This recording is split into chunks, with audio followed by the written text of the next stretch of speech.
O Estatuto do Desarmamento completa 13 anos em vigor, restringindo o porte de armas de fogo no Brasil. Apesar da legislação, o país tem uma das maiores taxas de homicídios. Num período de 32 anos, mais de 880 mil pessoas morreram no Brasil vítimas das armas de fogo, destaca o Mapa da Violência 2015. Segundo esse estudo, 16 milhões ou 15 milhões de armas circulam no país. A facilitação para que uma pessoa comum possa andar armada nas ruas divide opiniões. Os defensores da revogação do Estatuto do Desarmamento falam em direito à autodefesa. Este é o tema do programa Em Discussão de hoje com os nossos convidados. Benê Barbosa, presidente da ONG Viva Brasil, Dr. Luiz Jesus, delegado de Polícia Civil do Estado de São Paulo, e o deputado Roque Barbieri, do PTB. Muito obrigado pela presença de todos aqui neste programa Em Discussão. Benê, este assunto é recorrente aqui no nosso programa, nós já falamos várias vezes sobre este tema, inclusive com a sua presença, e eu vou começar com uma pergunta que eu já fiz em outros programas para você. Mais armas, mais crimes? De forma nenhuma, muito pelo contrário, né? Aliás, uma das coisas que a gente sempre vê, que é colocada de uma forma bastante errônea, né? Essa ideia de que arma faz alguém vítima, né? Ou seja, as pessoas foram vítimas de armas. Não, ninguém é vítima de uma arma de fogo. Ela foi vítima de um criminoso, ela foi vítima de um assassino, né? E é isso que tem que ser o combate, ou seja, você tem que combater o crime, não o objeto, né? E fica muito claro, depois desses 13 anos de Estatuto de Desarmamento, né?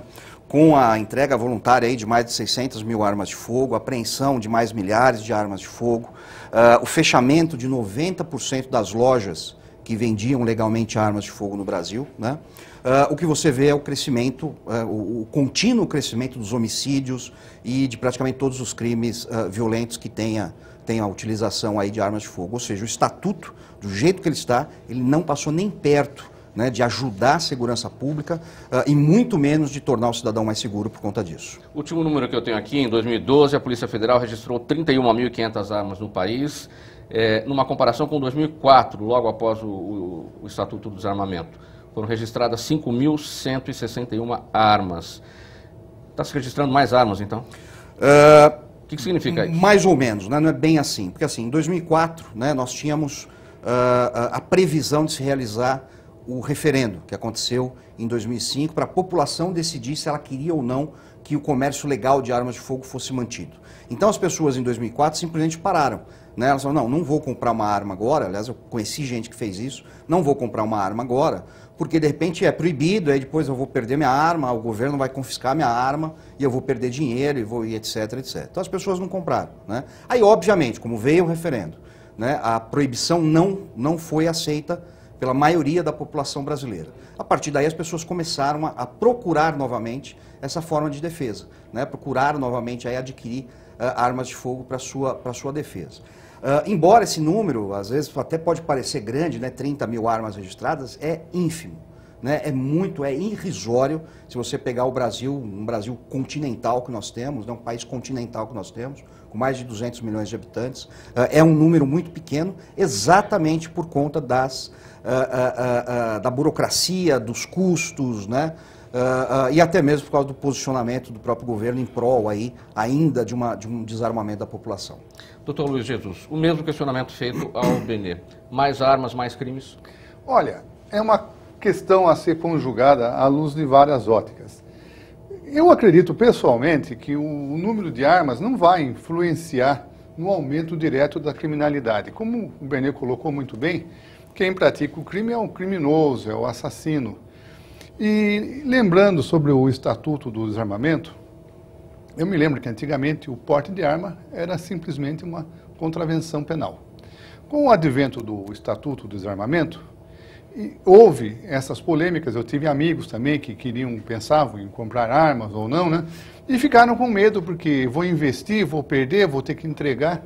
E logo que começou a entrar em vigência o Estatuto, observamos, podemos até consultar os arquivos da segurança pública, que houve um declínio acentuado no número de homicídios. Mas isso não vale como um argumento. Porque, veja bem, existiam muitas armas com muita facilidade. E nem todas eram, muitas armas ilegais que vinham do Paraguai, vinham de outros lados, de contrabando, armas antigas. E houve aquela, como o crime de porte de arma tornou-se inafiançável, então muitos, até que roubadores, né, ladrões que iam praticar o crime de roubo, eram presos no percurso e enquadrados pela infração do porte de arma, que era inafiançável. Então, nessa época, houve um movimento muito grande de recolhimento de armas, tal, e, em consequência disso, os homicídios que talvez pudessem ocorrer, um cidadão bêbado, uma briga de bar, uma briga de trânsito, que a pessoa estava armada, já não, se tivesse uma arma, ele já não andava com ela no carro, porque podia ser preso. Então, se nós consultarmos os registros, a gente vai ver que houve uma queda acentuada de registro de homicídios. E se deve unicamente ao Estatuto. Entretanto, eu, por exemplo, eu tenho vários, é uma coisa que existem, como eu disse, várias óticas, por quê? Nem todo cidadão se sente à vontade de querer ter uma arma, né? Até tenho amigos que falam que eu tenho vontade de ter uma arma, mas eu não tenho certeza se eu vou ser capaz de reagir, dar um tiro no ser humano, mesmo que venha me assaltar. Então, obviamente que as pessoas, por si só, elas se conhecem, né, psicologicamente em seu íntimo, e elas sabem se convém ou não ter uma arma. Se eu vou ter uma arma e eu não vou, por mais que eu treine, tenha habilidade, saiba dar tiro, né, tenha uma evolução muito boa, seja um expert em arma, mas se eu não tiver assim essa autorização interna para que eu desfeche um tiro num ser humano, é melhor que eu não tenha arma. A sua avaliação, doutor Luiz, como policial, como delegado de polícia, como incutir na cabeça de um cidadão de bem que está sendo assaltado, que ele não deve reagir, porque essa é a orientação da polícia, sendo que esse cidadão com uma arma de fogo em mãos, portando nas ruas ali, ele vai ter essa, talvez, vontade de querer se defender? Veja bem, eu me coloco já aí não como um policial, mas como um cidadão comum, porque eu ando armado, eu posso, por força de lei, ando com 3 armas, não ando com uma só. E a questão da reação é uma questão a ser avaliada. Veja bem, se eu tenho a oportunidade, num assalto, uma pessoa me aponta uma arma, eu vou reagir, obviamente. Depende das circunstâncias. Se eu estou com a minha esposa ao lado, quem tem outras pessoas nas proximidades, que fatalmente poderão ser vitimadas com essa ação, essa troca de tiros, eu tenho que raciocinar rapidamente, convém ou não, né? Mas se eu tiver a chance, se eu tiver a segurança de que eu vá reagir, eu vou reagir mesmo. Então, já responde como um cidadão comum. Que se vai, na hora que você vê uma mulher sendo estuprada, vê alguém sendo roubado no trânsito, você tendo condições de reagir, eu vou reagir. E no meu caso, como policial, eu sou obrigado a reagir. Eu, como cidadão, né, eu tenho que pensar 2 vezes se eu tenho um porte de arma, se vai ser, essa minha reação vai produzir um efeito benéfico ou não. Mas isso tem que ser muito rápido. Porque se eu ficar com a arma na mão e não reagir, eu vou perder a arma, vou tomar um tiro e vai ser mais uma arma na mão da criminalidade. Isso que é o problema. Gostaria de fazer só um ponto, né, nessa questão, que é muito importante o que o doutor Jesus falou. Tá? A questão de reagir ou não reagir, ela tem que ser tomada dentro de certas circunstâncias. Né? Essa ideia de nunca reaja, ela traz 2 problemas. Primeiro que quando isso começou a ser colocado em prática, vamos dizer assim, esse discurso, né, você tinha uma criminalidade muito menos violenta do que você tem hoje, muito menos cruel que você tem hoje. Né? Então, dificilmente o criminoso ia para matar, ou ia com essa intenção. Hoje isso está diferente. Né? Hoje, muitas vezes, o latrocínio ele se inverteu. Né? Ele mata primeiro, depois ele te rouba. Isso é cada vez mais comum. Né? Então, não reagir não significa que você vai sair ileso. O segundo problema, né, e aí que bom que o doutor realmente não entrou nesse discurso, né, é que quando você diz nunca reaja, né, além de não necessariamente você não estar protegendo o cidadão, você pode estar justificando o bandido. Por quê? Porque quando o bandido ouve isso, ele fala, opa, mas o doutor Jesus, que é delegado, disse que você não podia reagir e você está reagindo, então eu tenho o direito de te matar. E é muitas vezes o que acontece. Tanto é que você vê bandidos sendo presos logo depois de latrocínios, né? Ou seja, de matar suas vítimas. Primeira coisa que ele fala, não, eu matei porque ela reagiu. Como se ele tivesse esse direito. Isso, desculpe uma parte, isso tornou-se uma valoração do criminoso. Exatamente. Ele se alvora desse direito de que a pessoa não deva reagir. Exatamente. E se esboçar uma reação, ele tem, psicologicamente, ele se julga no direito de matar a pessoa. Perfeito. E foi muito bem colocado, de sua parte, que hoje a gente tem vários exemplos recentes, né? Que em caso de latrocínio, a morte acontece antes do roubo.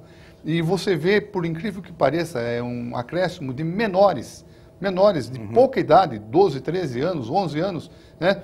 Tem vídeos que circulam na internet de crianças que já chegam atirando e cai o corpo do cidadão do lado do carro, já matam antes de subtrair o veículo, né? Quer dizer que, como que a gente pode dizer para uma pessoa não reaja? Eu digo assim, se você não tem, se você acredita no seu potencial, se você se vê como uma pessoa que não vai ter a decisão de reagir, então não tenha uma arma, obviamente, por mais que você seja uma pessoa equilibrada, que tenha preparo, mas se você tem um comportamento adequado, fez um exame psicológico profundo que te dá, que você é uma pessoa apta, você tem um preparo, eu como policial, prefiro ter ao meu lado um cidadão de bem armado do que um criminoso. Agora, a gente tem que colocar assim, os limites, né, do uso da arma, né? Se eu estou no trânsito, hoje discussão de trânsito é coisa corriqueira. Eu vou ficar mais valente porque eu tenho uma arma? Eu tenho controle, eu posso dizer de cátedra que eu tenho controle absoluto. Porque já colocaram de adjetivo na minha santa mãezinha na rua, no trânsito, aí eu com a arma na mão. O cidadão não sabe que eu estou armado, né? Outro dia tinha um senhor de seus 70 e poucos anos que queria me agredir. Eu falava, senhor, não faça isso, não vá bater em mim, por favor. Deputado Roque Barbieri, mais armas, mais crimes ou mais armas em nome da legítima defesa, menos crimes? Totalmente menos crime. O que o governo fez, primeiro já traiu a população brasileira, contrariou a vontade popular do referendo, que queria sim que a população andasse armada. Por que eu não posso ter o direito de me defender? O governo me tira esse, se até a Bíblia me dá esse direito de me defender, o governo me tira esse direito. Por exemplo, eu sou morador da zona rural, como milhares de brasileiros. Eu ainda moro no maior estado da federação, no estado mais rico da federação, que é o estado de São Paulo, no interior, no município de Coroados, próximo a Birigui, onde fiz minha vida política. O meu vizinho mais próximo é 6 quilômetros. Imagine esses meninos que saem de saidinha de Páscoa, que não devia sair, de Dia das Mães, que na minha opinião devia sair, passam por lá e perguntam, quem é que mora naquele sítio ali? É um deputado. Quanto tempo faz? Já faz uns 30 anos que ele é deputado. O que eles imaginam? Porra, deve ser um ladrão, deve ser um corrupto, deve ter cofre cheio de dólar em casa. Eu vou me defender com o quê? Com um buquê de flor? E o governo me tira esse direito de defender minha filha, minha filhinha, minha esposa? Eu acho que todo cidadão tinha o direito de ter uma arma, de adquirir a arma. Aí vamos falar do porte, já é um segundo passo.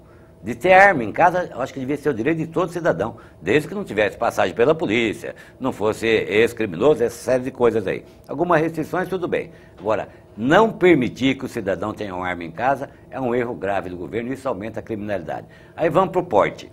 O porte é a mesma coisa. Os Estados Unidos não é maior que o Brasil? A população dos Estados Unidos não é maior que o Brasil? Não é o país mais rico do mundo?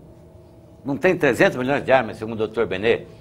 Essa enciclopédia aqui estava me ensinando agora há pouco. Veja o número de mortos por armas de fogo nos Estados Unidos e veja no Brasil. O Brasil é um dos países que mais tem pessoas mortas por armas de fogo sem que a população tenha arma. O bandido tem a arma que ele quiser. Por exemplo, se eu for pego com uma arma tipo .40, dentro da minha casa, alguém lá estuprando, Deus que me perdoe que nunca aconteça, ou a esposa, ou a filha, ou a funcionária, ou a empregado, ou a babá, e eu der um tiro nessa pessoa e ela vier a morrer, eu vou preso também, e é inafiançável porque a arma é proibida. A polícia usa arma porcaria, essas taus aí você está vendo, todo dia. Os bandidos de R15, AK-47, não sei o que mais, .50, e a polícia, cara, Taurus emperrada, que a hora que puxa não é bem cuidada, essa série de coisas. Todo cidadão brasileiro tinha que ter direito a ter uma arma.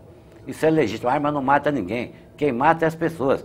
E se você sabe que eu estou armado e eu também sei que você está, nós vamos ser dois gentlemen no trânsito. O senhor citou os Estados Unidos, mesmo considerando a população maior que a nossa, mais armas em circulação do que aqui no Brasil.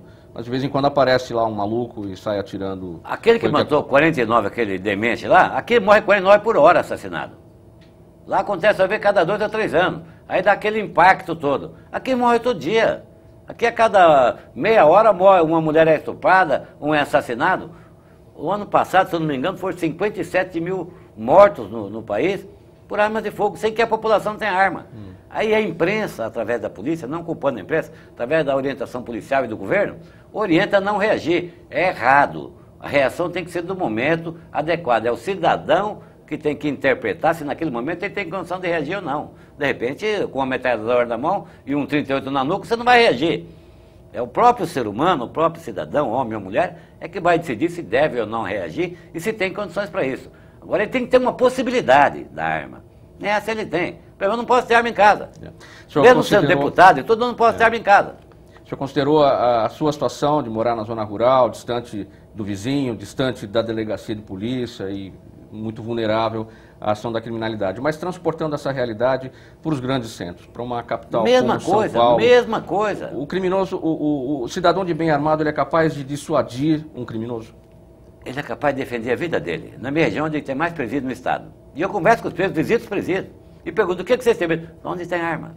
É um incentivo. Se cada bandido desse país e desse estado soubesse que dentro de cada residência tem uma 12, um 38 devidamente registrado e dado pelo governo, não é nem comprado, não. O governo devia dar arma para o cidadão. O bandido ia pensar 200 vezes em pular aquele muro para dentro. Hoje não, ele sabe que não tem arma, ele é incentivado e sabe que as pessoas são orientadas a não reagir, então para ele é um estímulo. Para quem quer viver no mundo do crime, isso é um estímulo, ele tem toda a vontade do mundo de pular aquele muro para dentro e fazer o que ele quiser. Esse seu raciocínio vai ao encontro do que diz o Benê e o doutor Jesus em relação ao direito que o bandido acha que tem de atirar nas pessoas. Eles são dois especialistas, sim. Um policial, um grande especialista. Eu não sou especialista em nada. Eu entendo um pouco de gente e de dificuldade. Sim, sim. E eu quero me defender.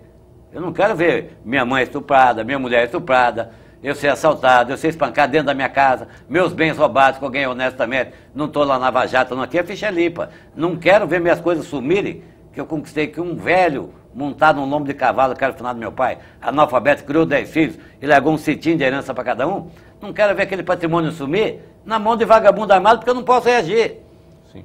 Esse direito não pode ser tirado do ser humano. E foi tirado por essa porcaria desse Estatuto de Desarmamento, que é um mal para a população brasileira, aumentou a criminalidade, esses números são tudo fajuto, é tudo estatístico. A própria Secretaria de Segurança do Estado de São Paulo, do governo que eu apoio, não divulga corretamente os dados. A União, então, muito menos. Agora, imagina o país como um todo, o morador do Acre, do Amazonas, do Mato Grosso, desse sertão todo, ele não pode ter uma arma, nem para se defender de uma onça, não vamos nem falar de um bandido. É errado. Isso tem que mudar. E esse projeto do deputado Peninha aí tem que ter o nosso apoio. Nós vamos fazer movimentos aqui na Assembleia que não podemos aprová-lo, porque é na Câmara Federal, para que ele possa, sim, ser transformado em lei e o cidadão possa ir lá na loja, comprar arma. Eu tenho vários sites aqui que eu não vou te mostrar, que eu compro a arma que eu quiser, você também. Vem do Paraguai, metralhadora, R15, entrego em casa. Não vou mostrar porque eu vou estar divulgando uma coisa ilegal, mas existe. E o bandido pega essa arma e eu não posso comprar nenhuma pistolinha lá na loja, porque a autoridade policial, a Polícia Federal, obedecendo a orientação do Ministério da Justiça, não autoriza. É justo isso? Não é justo. Bem, o deputado Roque se referiu ao projeto 3722 de 2012 do deputado Rogério Peninha Mendonça, do PMDB de Santa Catarina. Regulamenta a aquisição e circulação de armas de fogo e munição no país. Em que pé está essa matéria? No final do ano passado, ele foi aprovado na comissão especial e aguarda agora para entrar em discussão em plenário da Câmara, né? Como a gente teve todo esse contexto político, essa ebulição política que a gente teve, obviamente ele ficou parado, mas deve ainda ir para plenário esse ano. O deputado ele citou uma coisa muito importante, né? Que é o poder dissuasório, né, que existe na possibilidade do cidadão ter uma arma de fogo. Não necessariamente que ele tenha uma arma de fogo. Isso fica muito claro quando a gente... Vai ter quem quiser. Exato. Quem não quiser, quem lógico, não tem. Dá buquê de flor para os bandidos. Levanta a saia da esposa dele lá, problema dele de estuprar, problema dele. Exato. Agora não pode tirar o direito de quem quer se defender, não poder. Né? Então, assim, imagina que é isso. Fica muito claro quando a gente vê um Brasil de 20 anos atrás, quando comprar uma arma de fogo era algo absolutamente comum e corriqueiro, né? O registro era emitido pela Polícia Civil. Inclusive, eu defendo que volte para a Polícia Civil pela questão de capilaridade e facilidade que isso traria para o processo todo. Você tinha pouquíssimas invasões de residência quando as pessoas estavam dentro de casa. Tanto é que era muito comum, o deputado deve lembrar disso, o doutor Jesus também, né, que a gente ia viajar, passar fim de semana fora, pedia para um vizinho ligar a luz ou deixar uma televisão ligada para o bandido achar que tinha alguém dentro de casa. Na zona rural isso né? até hoje. Exatamente, porque ele fica com medo de entrar. Hoje não, hoje ele prefere invadir quando há pessoas dentro da casa, né? Porque ele não teme mais, né? Ele sabe que a chance dele encontrar alguém armado e disposto a reagir é zero. Né? É praticamente zero, a não ser que ele encontre um policial ou eventualmente alguém aí que consiga passar por toda essa burocracia praticamente proibitiva, principalmente para os mais pobres, para os mais humildes, para aqueles que estão mais distantes dos centros urbanos. São esses que estão sofrendo mais hoje com isso. Aqui na TV Assembleia SP, você acompanha o programa Em Discussão. Estamos falando sobre o Estatuto do Desarmamento. Vamos para o intervalo, voltamos em seguida. Até já.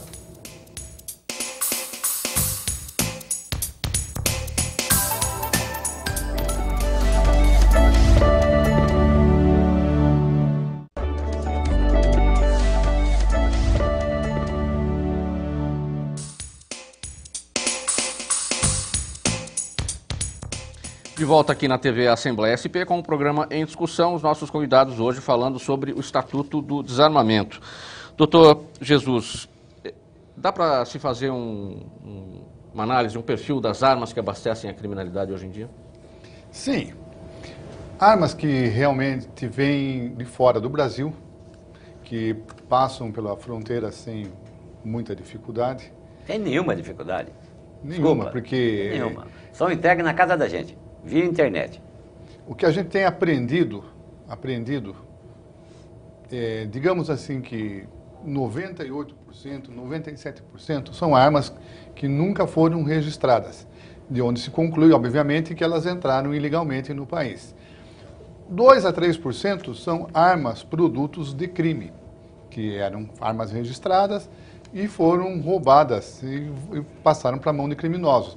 Inclusive, nós, no ano passado, no meu distrito, nós conseguimos recuperar 3 armas que eram de policiais militares, que foram roubados, não tiveram chance de reagir, né?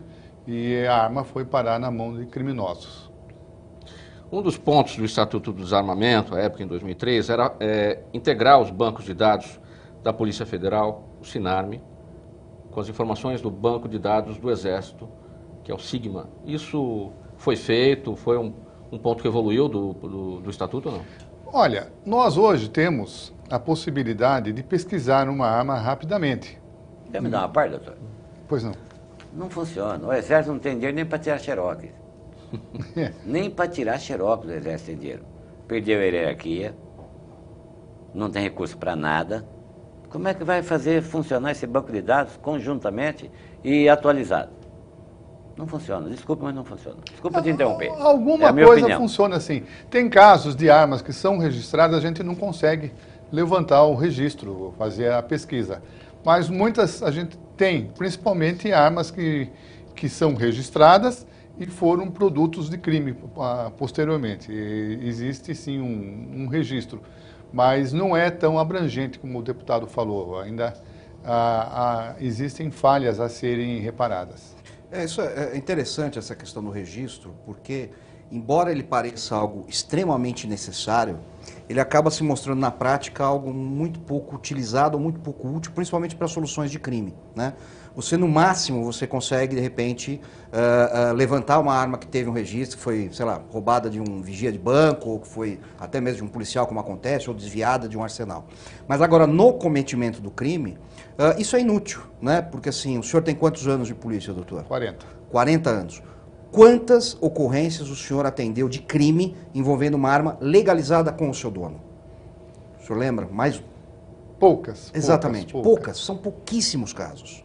né? E muitas vezes são casos às vezes, de ameaça, ou disparo, ou coisa que nem acaba, não é aquele criminoso contumaz, isso é óbvio.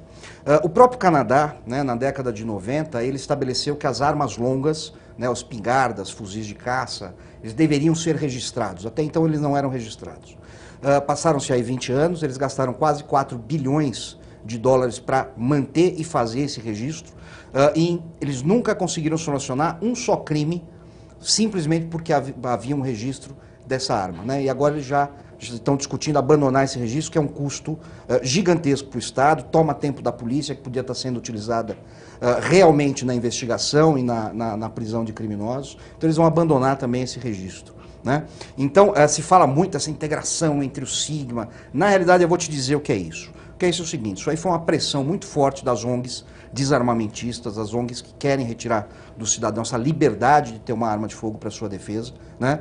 E eles querem comprovar ou tentar comprovar, né, de que o cidadão armado acaba fornecendo arma para a criminalidade. Que, primeiro, não é verdade, né? Tanto é como nós vimos, desabou o número de venda de armas, desabou o número do comércio legal, e os bandidos estão cada vez mais abastecidos porque eles encontram sempre uma forma de adquirir ou até de fabricar armamento, como fecharam uma fábrica agora em Belo Horizonte, semana passada, uma fábrica de metralhadoras que estavam sendo feitas exclusivamente para os criminosos, né? Então eles fizeram isso só para tentar fazer isso. De qualquer forma, quando alguém do poder público, né, especialmente do próprio governo, diz, olha, você não pode ter uma arma porque essa arma vai ser roubada. Opa, então o governo está me dizendo que não pode me proteger, não vai me proteger, não vai evitar que eu seja roubado, mas ao mesmo tempo não quer que eu tenha uma arma para minha defesa? Não, então é mais um motivo para eu ter uma arma, né? Eu falei há uns 2 anos atrás com um xerife de uma cidadezinha da Flórida, que eu estava fazendo uma pesquisa para um artigo que eu estava escrevendo, né? É o estado mais armado. É um dos mais armados. É o que mais tem porte de arma. 1.700.000 portes. Portes, ainda, mas nem posse, é porte. Eu conversava com ele e falei, quantas armas são extraviadas ou roubadas ou furtadas nos Estados Unidos por ano? Ele falou 400 mil. 400 mil armas. É um número assustador, né? E eu perguntei, como é que a polícia entende esse número? Falei, temos 400 mil criminosos para prender. Ou seja, na cabeça do policial americano, não importa se ele roubou uma arma ou um relógio. Foi um crime que foi cometido e esse crime tem que ser solucionado. Até porque, no final das contas, todo o patrimônio que é levado pelos criminosos, inclusive principalmente hoje com explosão de caixa eletrônico, que o criminoso responde por furto qualificado e só, 6 meses depois ele está fora da cadeia, não é isso, doutor? Isso né? O que é um absurdo, se for preso. Né? Esse dinheiro que está sendo roubado, ele vai ser convertido em drogas e armas, para abastecer o crime. Né? Ou seja, qualquer coisa que é roubada vai ser utilizada pelo crime. Então, se eu tenho um celular que é roubado e vai parar dentro de uma cadeia para comandar uma chacina aqui fora, pô, a culpa é minha, do cidadão que teve o celular roubado? Isso não faz o menor cabimento. Deputado Roque, em 2005 os brasileiros votaram no referendo das armas, o não venceu, ou seja, continua permitida a venda e a fabricação e a venda de armas e munições no país. E na prática não acontece isso. Vai comprar uma arma. Sim. Eu, como deputado, tentei comprar uma arma. O senhor acha que o Estado brasileiro deva fazer um novo referendo sobre essa questão? Não, devia obedecer aquele. Ou pode fazer um novo também. Certeza absoluta. Dava que vai ter aprovação agora da maioria da população. Certeza absoluta. Tanto como foi naquele. Com toda a campanha contra que houve por parte do governo.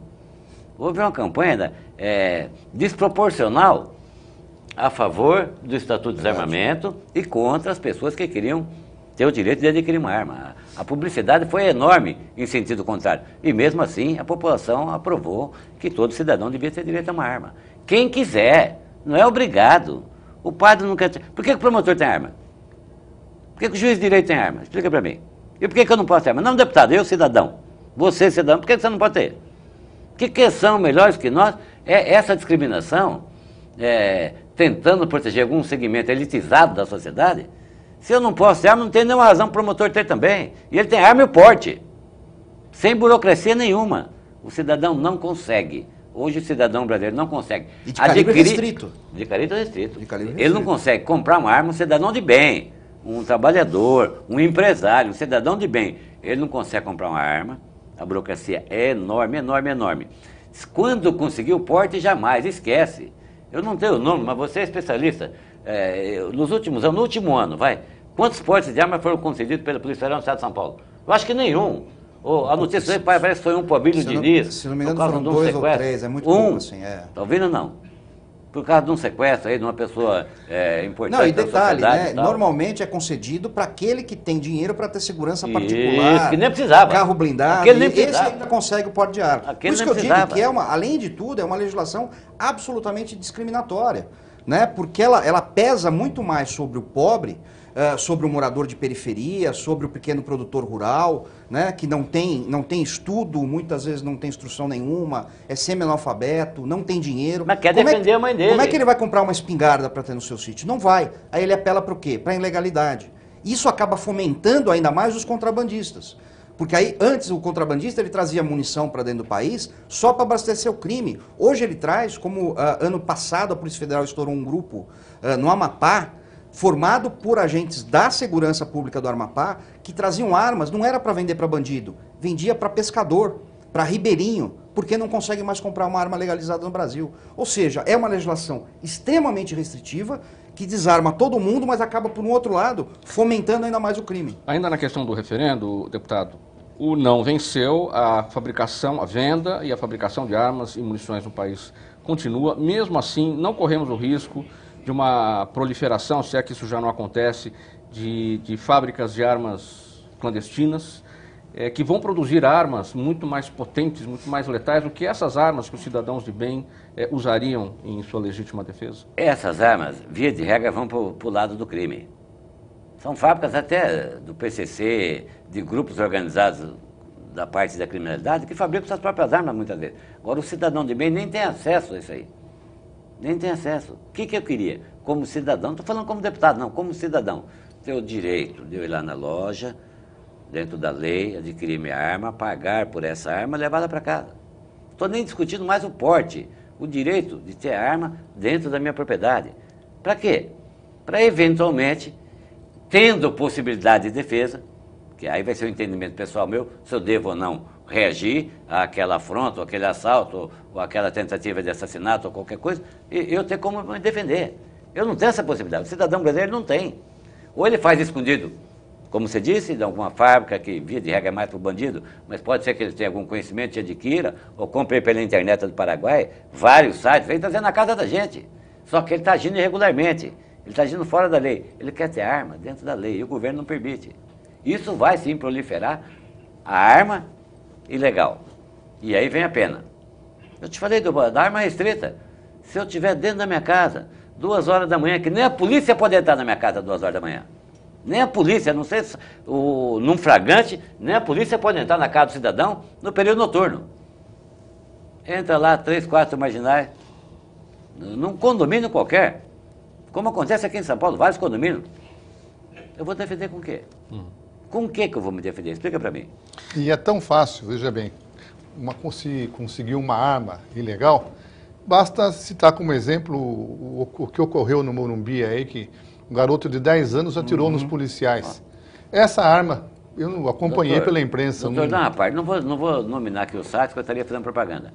Mas se eu quiser, se qualquer cidadão brasileiro quiser, ele tem amanhã cedo. Mas uma criança de 10 anos, como é que ela consegue uma arma? 10 armas totalmente restritas dentro da casa dele, de maneira ilegal. Ele não quer isso. Ele quer ela de maneira legal. E o Estado não permite que ele tenha isso. É uma frescura, é uma ignorância. Fechar os olhos para a direitos situação humanos, que existe, não sei não o tem quê. jeito. Todo dia eu discutia com um padre. Nos presídios da minha região lá nunca foi um padre. Vai, pastor, padre nunca foi um lá. Nem na inauguração, nem rezar uma missa.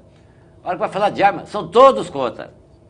São todos contra. Isso inibe o governo, se frustra, se deixa levar por isso aí e ainda orienta a população a não reagir. A reação é individual. Geralmente o bandido tem o fator surpresa ao lado dele.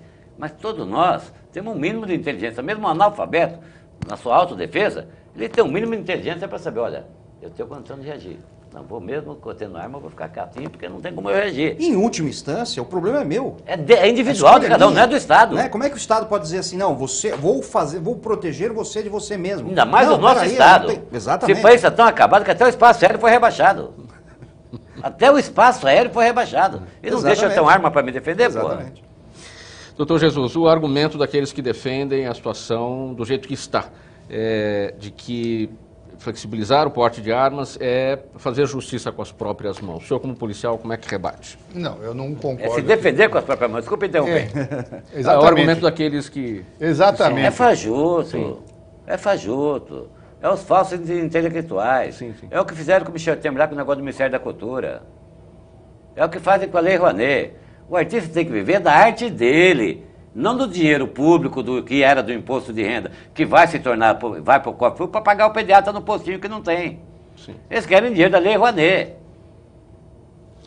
Doutor Jesus, vamos lá. Esse argumento, veja bem, do que o... Fazer justiça com as próprias mãos.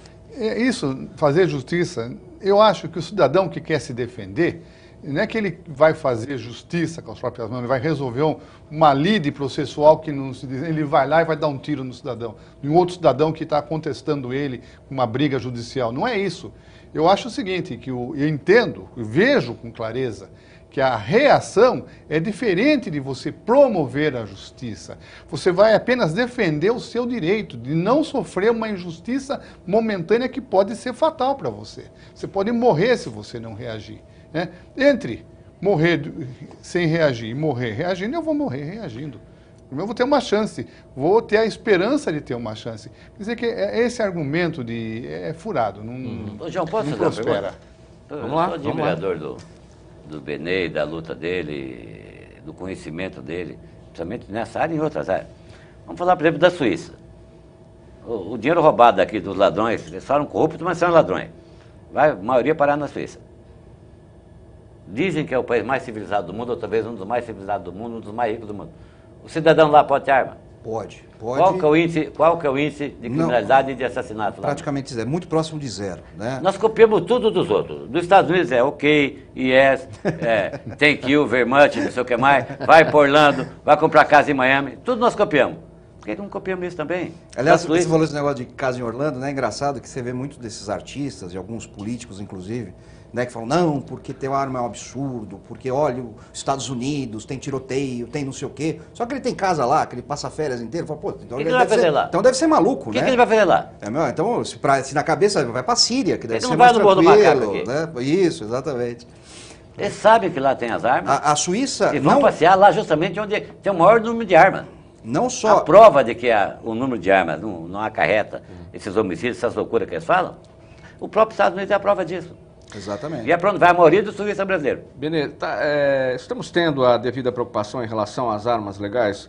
Por exemplo, o que aconteceu do Estatuto do Desarmamento para cá com relação às empresas de vigilância, de proteção de patrimônio? Elas evoluíram na questão de cuidar das suas armas para evitar o roubo e que essas armas caiam na mão da criminalidade? Olha, não houve grandes evoluções, tá? Até porque nenhuma empresa de segurança vai querer que roubem o seu patrimônio, né? Isso é um patrimônio que custa muito caro, né? Você ter 200, 300 armas numa empresa custa uma pequena fortuna, né? Então imaginar que ela vai fazer pouco para defender esse armamento é imaginar que o empresário é maluco, né? Que ele não liga para o patrimônio dele.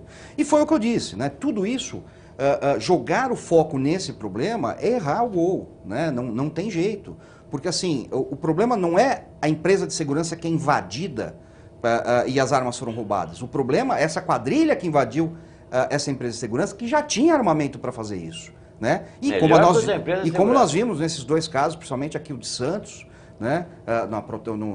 Nas duas empresas de valores, eles tinham inclusive, né, um fuzil Barrett, que é um fuzil calibre 50, né, que é uma arma que, para você ter uma ideia, se eu não me engano, são só 10 unidades que existem no Exército Brasileiro.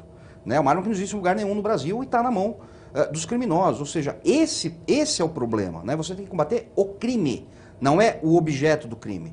Né? Você não vai combater o arrombamento proibindo chave de fenda que o cara usa para arrombar a porta. Você vai prender o arrombador. Né? Esse é o foco que está e continua errado no combate à criminalidade no Brasil. Né? Com aquela velha cabeça que a gente ainda tem de que cadeia não resolve, de que bandido é fruto da própria sociedade, portanto ele é a grande vítima disso. Não, ele não é. Né? Ele não é. Ele pode até ter tido circunstâncias para se tornar um bandido, mas é sempre uma escolha pessoal. Né? Eu não conheço nenhum criminoso, né, que não saiba exatamente que ele está cometendo um crime e que ele pode ser punido por isso. Ele mesmo aceita isso. né? Quando ele é preso, o doutor já deve ter visto isso tantas vezes, ele sabe que ele está sendo preso justamente. Né? Ele entende que o que ele fez é errado porque ele sabia que ele estava cometendo um crime. Enquanto a gente não focar nisso, a gente vai continuar nessa discussão e vamos continuar tendo 60 mil assassinatos. Quando falam da cultura, você acha que o cara da Odebrecht não tem cultura?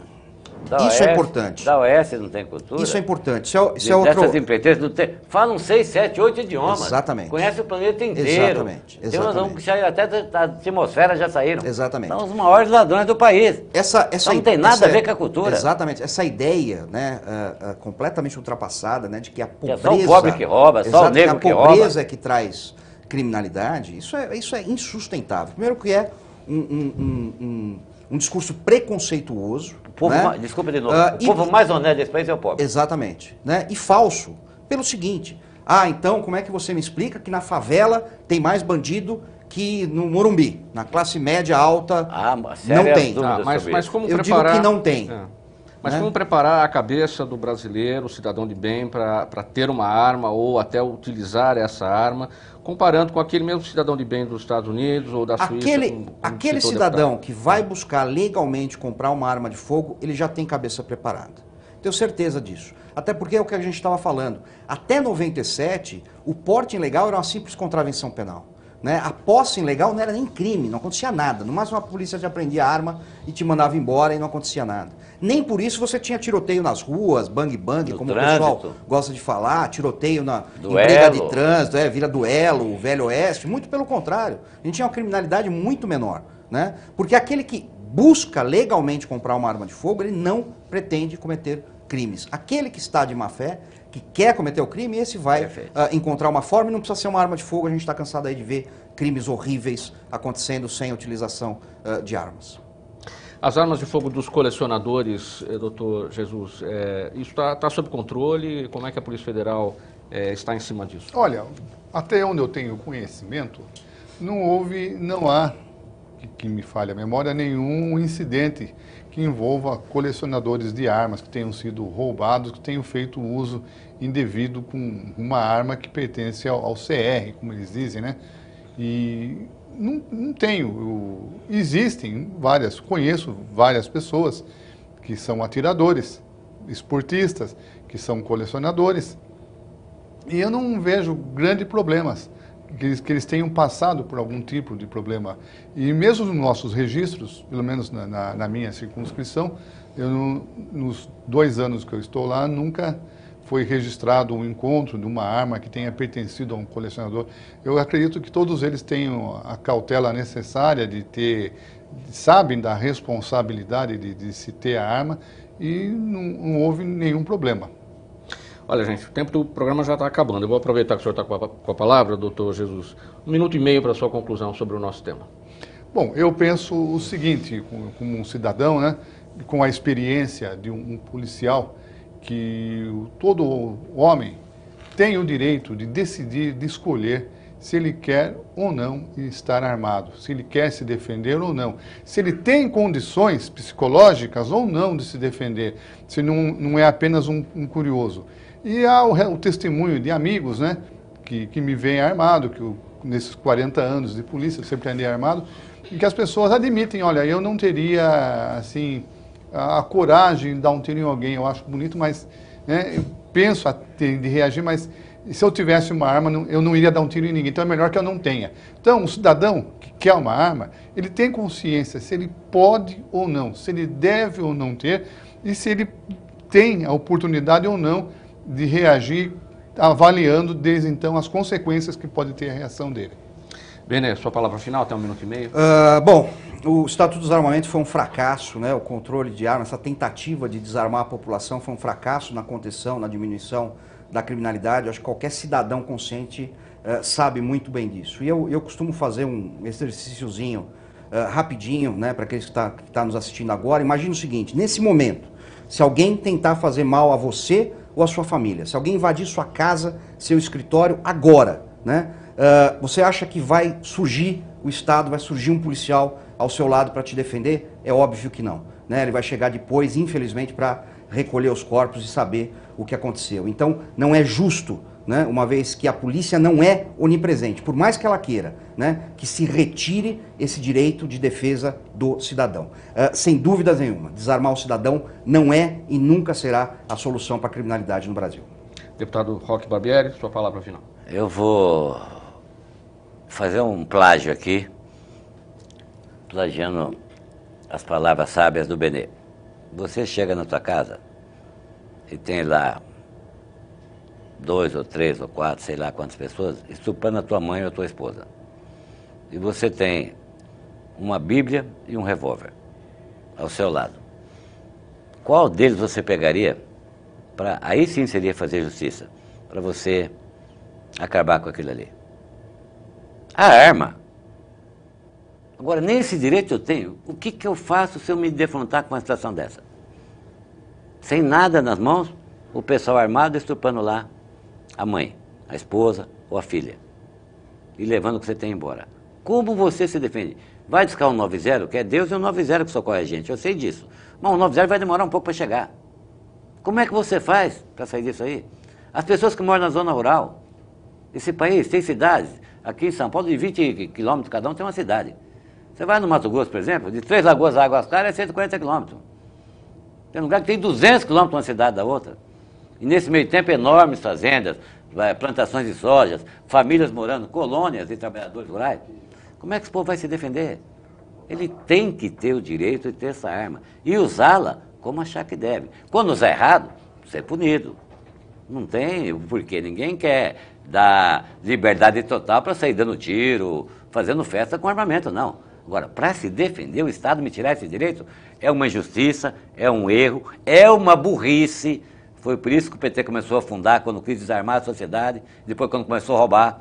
Está acabando um partido que podia ser muito útil, e foi num determinado momento para o país, por causa do socialismo que eles tanto queriam implantar, que nós estamos vendo aí na Venezuela e em outros países da América do Sul. O Uruguai é muito mais avançado que o Brasil, tem porte de arma. Essa enciclopédia presente aqui me dava os dados hoje.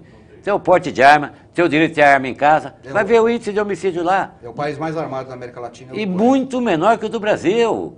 O país está cometendo uma burrice e uma teimosia levada não sei por quem, mas não é por nós, não é por mim, não é por ele, e espero que comprovadamente não seja pela maioria da sociedade desse país. Obrigado, deputado Roque Barbieri, Benê Barbosa, delegado Dr. Luiz Jesus. Hoje nós falamos sobre a questão do armamento no Brasil, aqui no programa Em Discussão. Obrigado a você de casa que nos acompanhou. Tchau e até o próximo tema.